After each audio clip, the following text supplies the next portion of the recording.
Good morning mga sangkay! Nandito ako sa kusina at gusto ko i-share sa inyo yung ginagawa ko para hindi masira yung mga tinapay natin.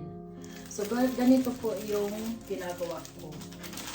Meron ako ditong toast, tsaka yung tortilla. At saka meron din akong tinapay na binili. Ay binili ito ng asawa ko. So yung inano ko na, bali isang balot yun. Ang binili ng asawa ko. So, binalot ko na siya, ganito. Ang kinakain ko lang kasi naman dahil ako lang kumakain ng tinapay, yung asawa ko hindi. So, bali, 4 na hiwa ito. Bawat isang ganito. Kasi, 2 araw ko ito kakainin. Umaga. So, kada umaga lang kasi kumakain ng tinapay. So, ang ginagawa ko, nagano ako ng pang 2 araw para hindi masira agad. So, 2 sa umaga, tapos kinabukasan 2 ulit. So, pagkawala na ako, kukunin ko yung ibang tinapay ko. Ayan, bali, 4 din na piraso, tagda 2. Ganon din itong ano ko. Ganon lang ginagawa ko. Tapos, isara ng ganyan. Ayan. Pwede na natin i-freezer, diba? So, hindi masasayang yung ating mga tinapay. Kasi ang mahal ng mga tinapay. So ito may natira pa ako para bukas. Meron din kasi akong may kinain na kasi ako kaninang umaga. So ito para bukas. 2 piraso din. Hindi naman maano sa tinapay. So hindi ko na ito i-freezer para meron ako bukas. So meron din ako dito toast. So ang gagawin ko dito sa toast, ganun din yung ano ko, gagawin. Bali, meron ako ditong ano, plastic, yung pang para talaga ito sa mga sa kusina. Ay, hindi naman, kahit naman ano ilagay dito. Pero para ito sa kusina. Ganun din ang gagawin ko. Bali, 2 lang din naman ako kumain. Naghugas ako ng kamay. Bali, 4 din yung ilalagay ko dito sa plastic. Tapos, ano din, ganun din. Kasi sayang, no? Sayang kung, minsan kasi ako, minsan natatamad akong kumain sa umaga, nagkakape lang ako. So, ang isang ganito, matagal siya sa akin kung hindi ko siya i-freezer. So, tapos ang tinapay, nilalagay ko yan sa ref. Hindi ko na, pwede naman dinagay dito sa labas kasi hindi naman siya masyadong malamig kaya mainit sa ngayon. Pero mas maganda yung nilalagay ko siya talaga sa sa ref para mas tumagal yung kanyang shelf life. So, ayan, ganun lang. Yung tortilla, 4 na piraso yan.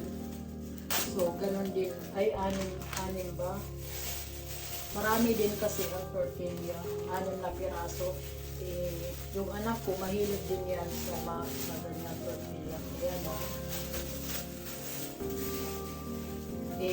Paminsan-minsan lang naman siya pumupunta dito. Kaya, kailangan ko din siya i-freezer.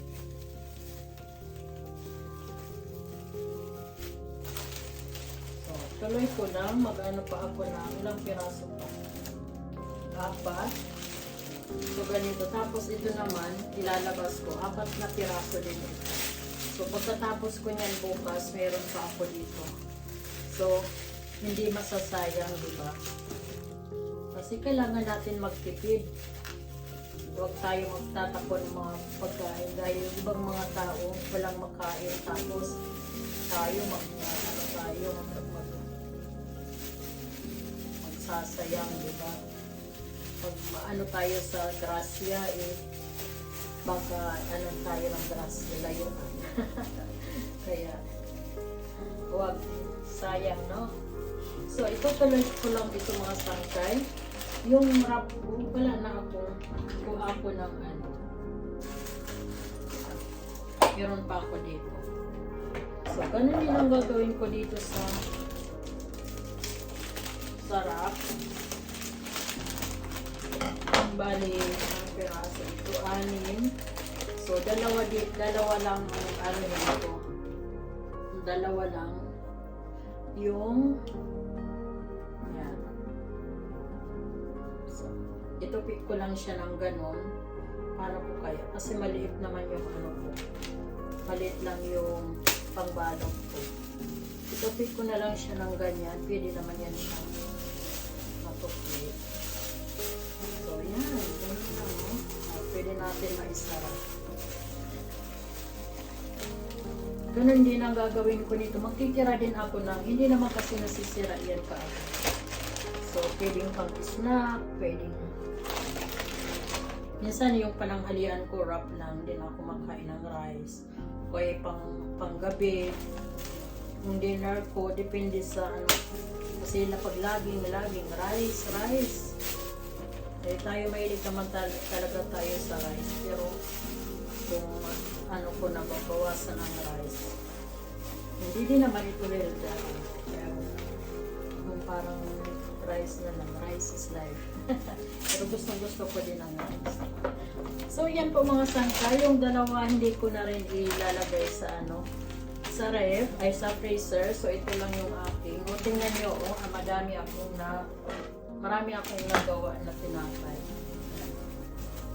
Marami akong pang freezer.